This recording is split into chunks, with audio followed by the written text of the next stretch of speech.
So in this video, we're going to take a closer look at logarithms, specifically asking if, we can consider them as functions and exploring them as functions.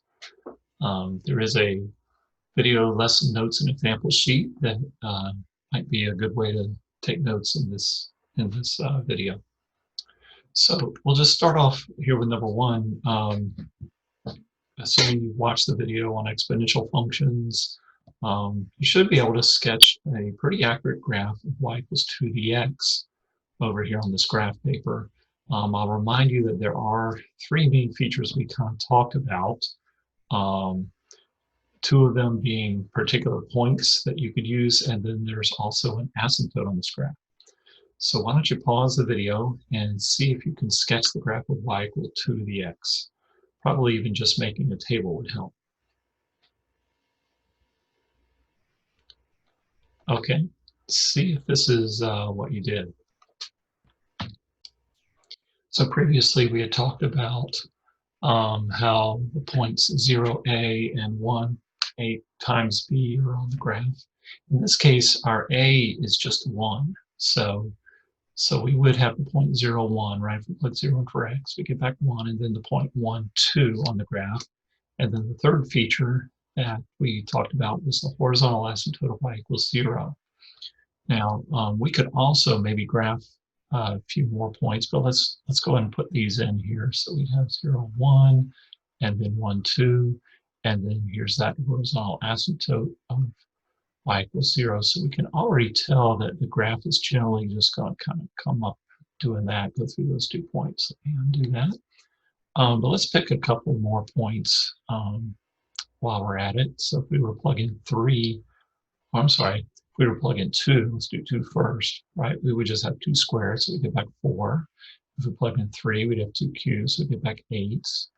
And then let's go a little bit to the left of the y-axis. If we plug in -1, right, that would be 2 to the -1, which we recall is just 1 over 2, right? So we're going to have this point -1, 1/2, right? We're going to have 2, 4, and we're going to have 3, 8.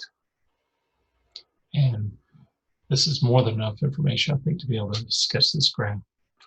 Okay, so now that we have an accurate graph of y equals 2 to the x, let's turn our attention to sketching the graph of its inverse here in number 2. And we'll just do it right on this set of axes. Hopefully when you see that word inverse, you're already thinking that we need to switch blank and blank for each point. What are we talking about here? So hopefully you're thinking like input and output, or x and y. We want to switch the x and y for each point. If you do that, you will have the inverse. That's what inverse is all about, is switching the input and the output, or the domain and range, or the x's and the y's. So when we get done, we have a way that we can kind of check our graph. But why don't you pause the video and see what you can do with that. Well, now if you switched all the x's and y's, we just need to plot these points here, right? 1, 0, 2, 1, 4, 2, 8, 3. So I've done that here, and I even plotted 1/2, -1. And so that gives us a pretty clear picture of what this inverse is doing. There's one more feature, though, that I haven't included, and that comes up here. If we have a horizontal asymptote of y equals 0 on the original graph, then hopefully you were thinking, yes, we need a vertical asymptote of x equals 0, right? The x and the y just get switched. All right, so let me put that in and see if I can sketch that graph. All right, well, I didn't do a great job with the vertical asymptote on this graph, but I hit most of the points in it.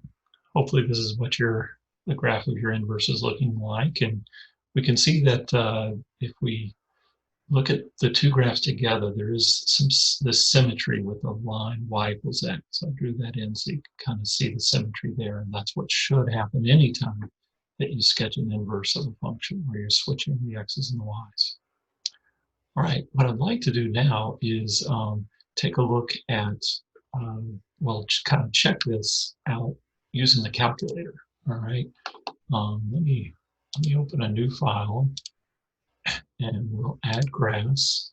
And before we actually graph y equals 2 to the x, I'm going to change this up. You've seen me do this in class. I'm going to change the entry edit up into parametric. This is that mode where you can define the x and the y separately using a third variable, which is t. So if I want the graph of y equals 2 to the x, I can just let x be t, and then I'll do y equals 2, use the caret, y equals 2 to the t. So this should give me y equals 2 to the x. Now I do need to change some of the entry things I have down here. Let's go from -10 to +10. And step, we'll just say 0.1. Not that that really matters. But there's our graph of y equals 2 to the x. Can bring it in a little bit so we get more of the graph that we saw. Okay, and now if we want the inverse of that graph, I'm going to go hit the tab button, and I'm just going to switch the x and the y, right? So we can let the x now be 2 raised to the t, and we can let the y just be t. And let me go ahead and change this over, make that a 10, it's a -10. There we have our inverse graph, right? And we can still see that symmetry. Could even graph the line y equals x. That's right, I need to be in terms of t. So let both things be t. There we go. And we see that symmetry. So now we've handled getting the inverse of the exponential graph. Let's get the actual formula here. So you probably have done enough in the last couple of videos to be able to get the inverse of this function y equals 2 to the x, get the formula for it. As it mentions, we might need to think back to how we used to get inverses earlier in the year. But you basically need to switch the x and the y, but not so much literally switch them, but switch their roles. We now want the y to be the input variable and the x to be the output variable. That's essentially what we need. So that means we basically want to solve this equation for x, all right? So use what you know about solving exponential equations to do that. Pause the video and try it.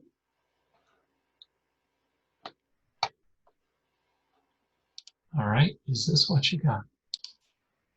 All right, so now if we need to solve for x up here, that's the variables in the exponent, we definitely need to use a log to do that, right? And you may not have written this second line, and I'm fine with that. Many students would just go straight from this first line down to this third line. They're just going to change the exponent to a log using the definition of a logarithm.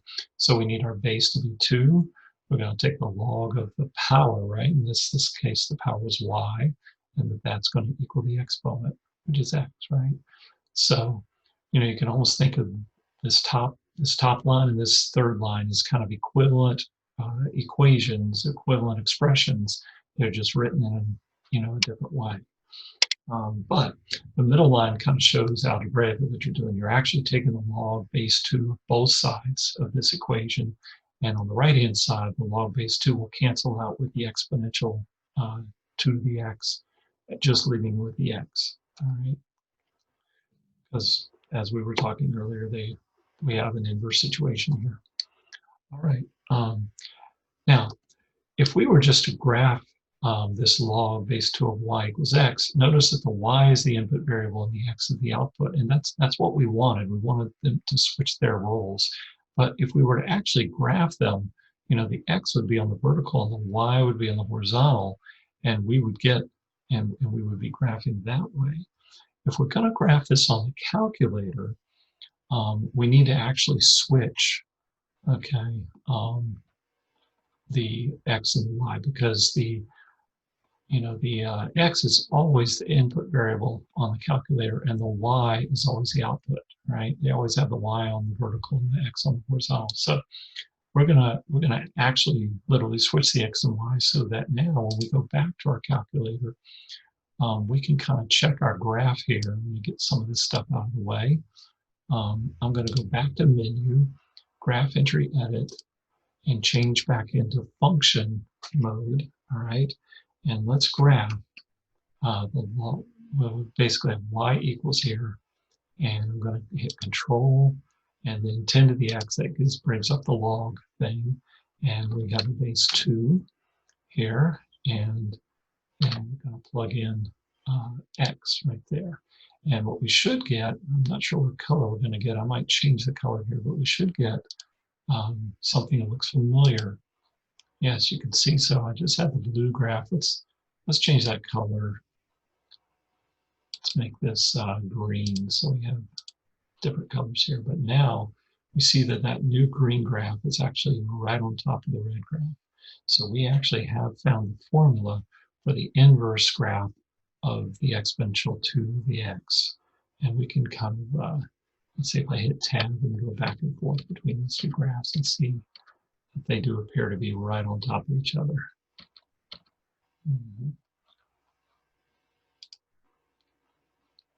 Okay, so we have a definition here for the logarithmic function, okay?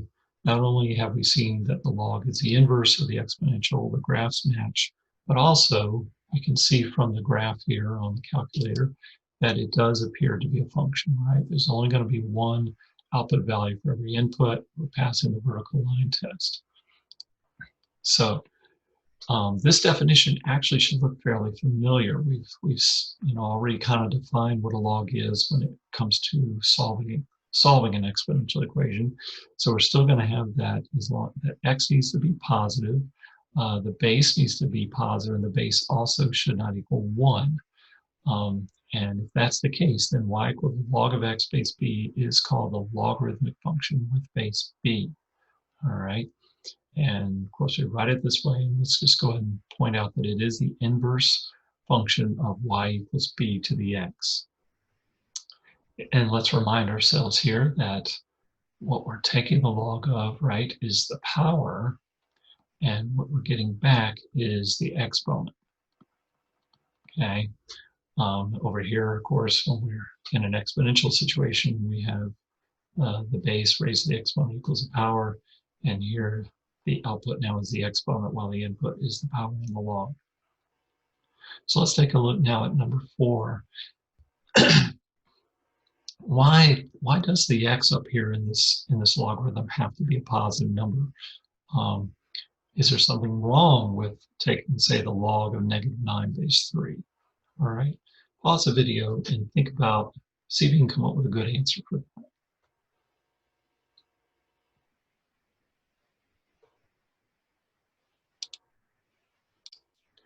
All right, so if we do think about this specific situation, let's just let the log of -9 base 3 be x.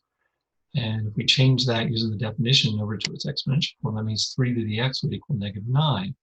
So is there a number that x could be so that when we raise 3 to it, we would get -9?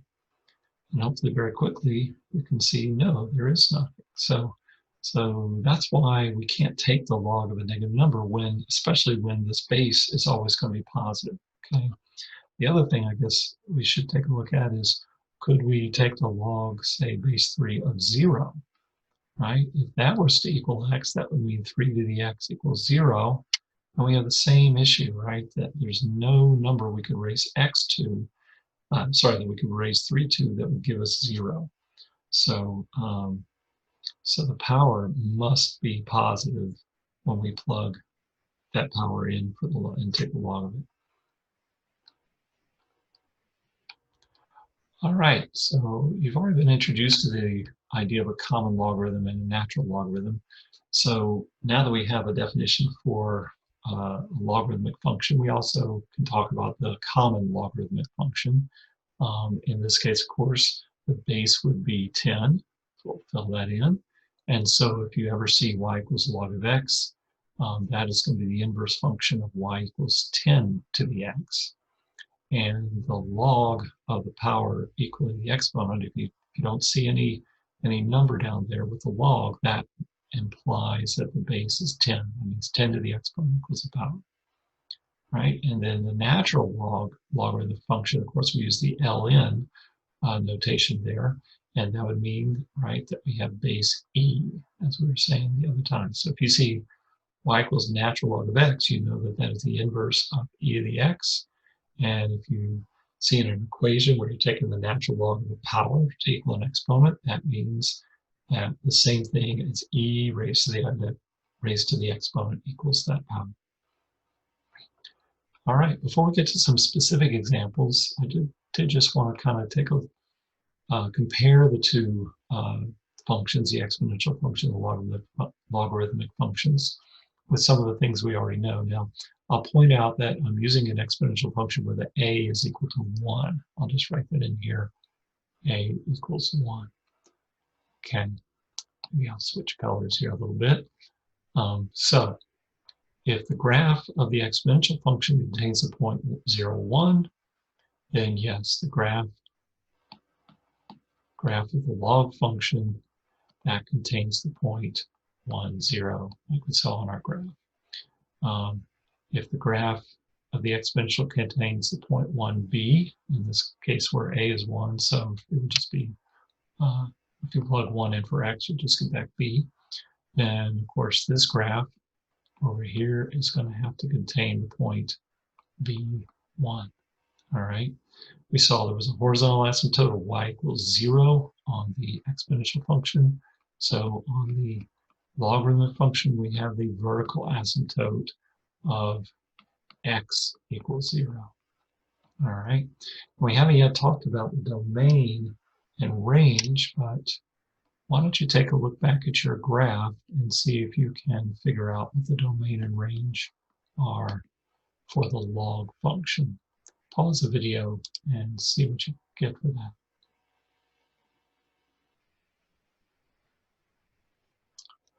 Hopefully you were just thinking that all we need to do is switch the domain and the range. So if the range is y equals 0 on the exponential function, then that's the domain on the log function. And then the domain is, the range is going to be all reals. And we can take a look back at our graph and see that is the case, right? We're graphing all the x values we have, the positive numbers. We even said that in the definition. And then the range is going to include all reals. It's important to note that there is no horizontal asymptote over here on the graph of a log function. It just keeps climbing ever so slowly, okay? But there's no horizontal asymptote. If there was, that would mean there'd be a vertical asymptote on the exponential function. And we've already talked about how there's not a vertical asymptote there. It keeps on going and includes all real numbers. All right, so got a few examples down here similar to what you might see, especially numbers 5 and 6 on the Khan Academy problems. So they just want you here to rewrite this exponential using a logarithm. Okay, so you're just going to rewrite the equation, but you're going to write it as a log. And then over here, it's giving you a log equation, and it's asking you to write it as an exponential. Why don't you pause the video and give those two a try.